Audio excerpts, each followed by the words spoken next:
这系列各位观众朋友，大家好，欢迎您收看藏人行政中央电视台本周西藏华语新闻节目。本期的新闻要点有：司政边巴次人致函祝贺唐纳德·特朗普当选美国总统；司政边巴次人祝贺南希·佩洛西和吉姆·麦戈文连任美国众议院议员；西藏人民议会代表团对波罗的海国家展开访问；西藏博物馆举办“天空之河”展览，聚焦西藏脆弱的河流系统。第10届西藏青年研究学者会议在瓦拉纳西举行。西藏环境研究员参加第29届联合国气候变化大会。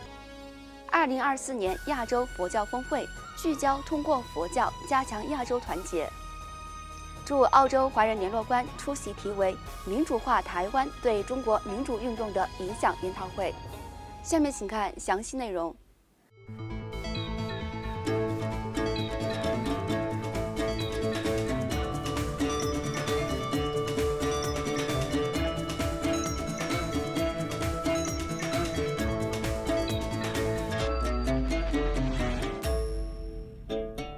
藏人行政中央司政边巴次人于上周五11月8号致函唐纳德·特朗普，祝贺他当选为美国第47任总统。司政边巴次人在贺函中强调了美国领导力在应对全球挑战方面的关键作用，并感谢美国长期以来对西藏的支持，并表示希望在特朗普领导下继续合作，加强美藏关系。与此同时，司政边巴次人还于11月8号代表西藏人民衷心祝贺吉姆·麦戈文议员和荣誉议长南希·佩洛西再次当选美国国会众议院议员。司政在贺函中强调了2名议员对人权和民主的坚定承诺，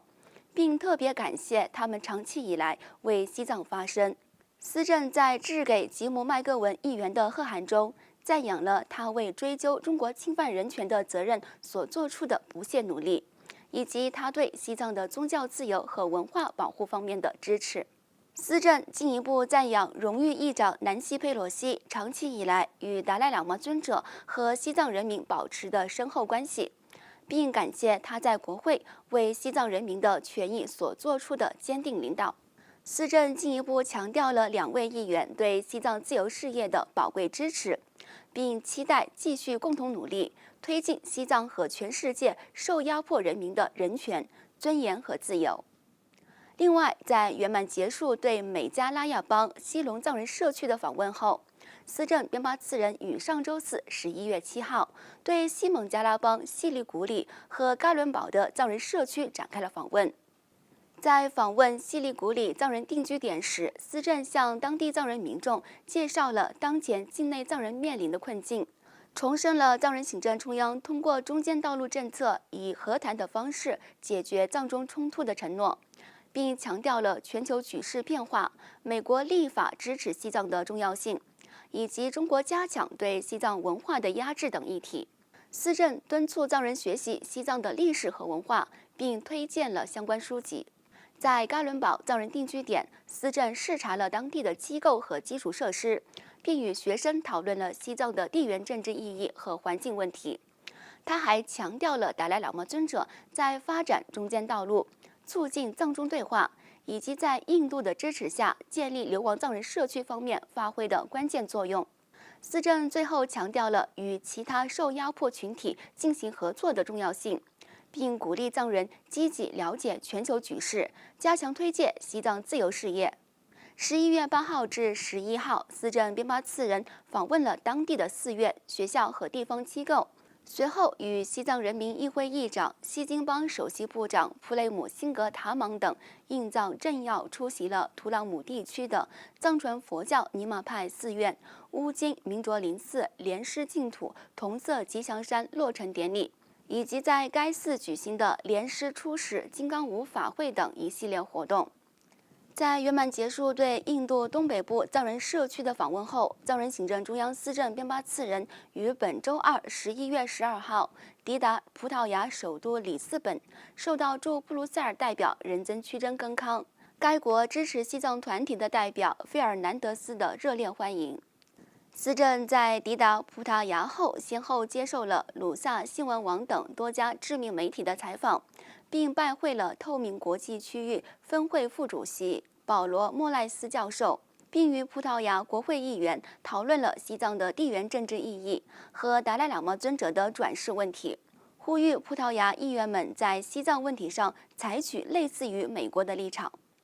此外，由第17届西藏人民议会议员格西拉让巴、果沃洛桑彭德和汪堆多杰组成的代表团，于上周日11月10号开始，对立陶宛、拉脱维亚和爱沙尼亚展开了为期6天的访问。在抵达立陶宛后，2名议员在维尔纽斯会见欧洲议会议员、立陶宛宪法法院前院长戴纽斯扎利姆斯。期间讨论了中国压制西藏宗教自由以及藏传佛教中国化等议题。本周二，代表团在维尔纽斯会见了立陶宛议会支持西藏小组成员，讨论了西藏境内的严峻局势，呼吁立陶宛继续支持西藏。藏人行政中央驻伦敦办事处秘书龚嘎和当地支持团体等代表出席了会议。当天下午，西藏人民议会代表团访问了正处于政治过渡期的立陶宛议会，并会见了即将卸任的立陶宛议会支持西藏小组主席安德鲁斯·维纳卡斯、连任议员阿伦·瓦林斯卡斯和马塔斯，以及当地支持西藏人士。代表团向上述议员介绍了中国政府对西藏宗教和文化的压制，以及强迫西藏儿童接受童话教育等问题，呼吁国际社会继续提供支持。本周三11月13号，代表团在抵达拉脱维亚后，相续拜访了拉脱维亚议会议长戴加米埃里尼亚、议员朱利斯·乌尔姆斯和亚历山大·科尔丹斯。代表团向拉脱维亚议员介绍了西藏境内不断恶化的局势，呼吁拉脱维亚继续提供支持。代表团还会见了美国驻拉脱维亚大使馆的外交官安德鲁·拜利，期间感谢美国政府和人民长期以来对西藏的支持。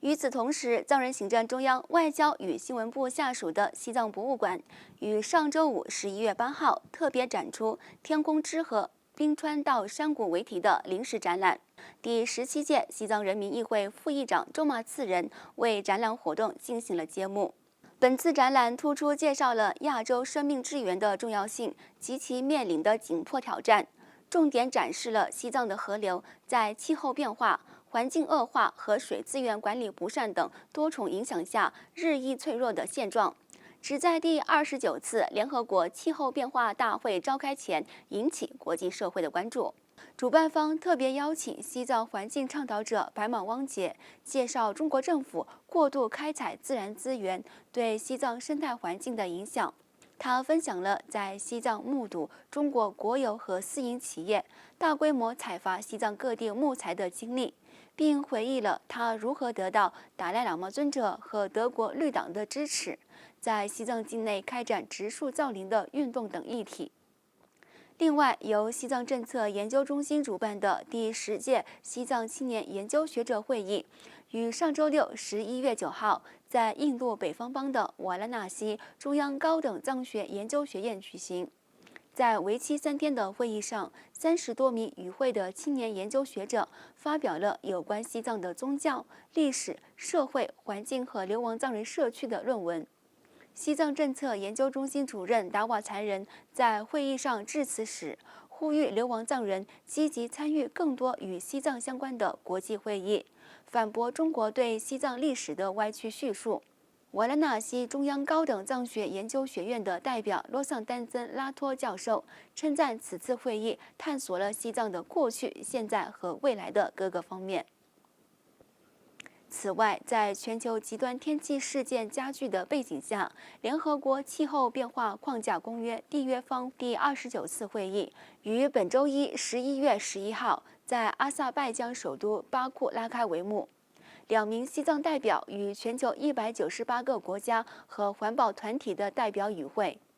西藏政策研究中心的环境研究员德庆邦姆和顿珠汪姆在会议期间向与会各方代表重点介绍了西藏的生态环境面临的挑战，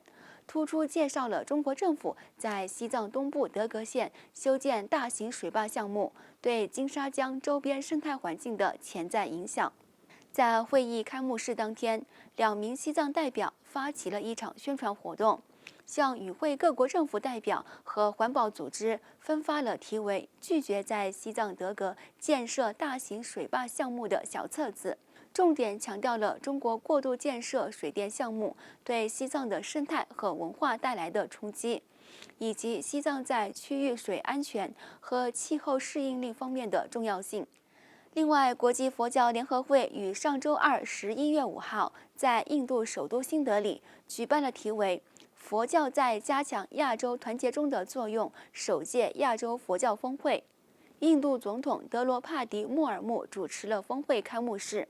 他在致辞时强调了印度在促进各宗教间对话方面的承诺。随后，印度南部甘丹东顶寺前任主持江丘曲丹仁波切宣读了西藏精神领袖第14世达赖喇嘛尊者致给峰会的信函。藏人行政中央发言人兼外交部助理秘书长丹增列谢在峰会上致辞时，阐述了藏传佛教的历史和精神，并重点介绍了达赖喇嘛尊者的慈悲开示和全球影响，以及尊者在促进宗教和谐、科学与佛教对话和人类一体性方面的重要信息。在为期2天的峰会上，与会各方代表重点讨论佛教在促进社会和谐、生态平衡和宗教和谐等方面的作用，包括亚洲各地著名的佛教领袖等，超过700多名僧俗代表出席了峰会。请继续收看本期节目的最后一则消息。在中国民主团结联盟的组织下，为期2天的“民主化台湾：对中国大陆民主运动的影响”为题的研讨会，于上周六11月9号在澳大利亚悉尼大学召开。与会各方代表深入探讨了台湾民主模式在激励中国大陆民主运动中的潜在作用，以及海外民运未来的发展方向。研讨会由中国民主团结联盟主席钟景江博士主持，他呼吁与会各方制定切实可行的战略，团结全球民主力量，实现共同目标。天安门学运领袖王丹在致辞时提出了加强中国民主运动的6大策略，并对藏人行政中央表达钦佩，建议中国民运人士从藏人行政中央实践的民主制度中吸取宝贵经验。藏人行政中央驻澳洲华人事务联络官达瓦桑姆在发言时强调了深化汉藏民间交流、促进中国民主等议题，并介绍了西藏在历史上的独立地位和各国对中间道路政策的支持，包括陈立群、秦新明和陈永林等与会人士也相续发言，强调了民主团体之间持续加强合作的重要性。观众朋友们，以上就是本期节目的全部内容。欲了解更多有关西藏境内外的讯息，请登录屏幕下方的网址。感谢你的收看，我们下期节目再会。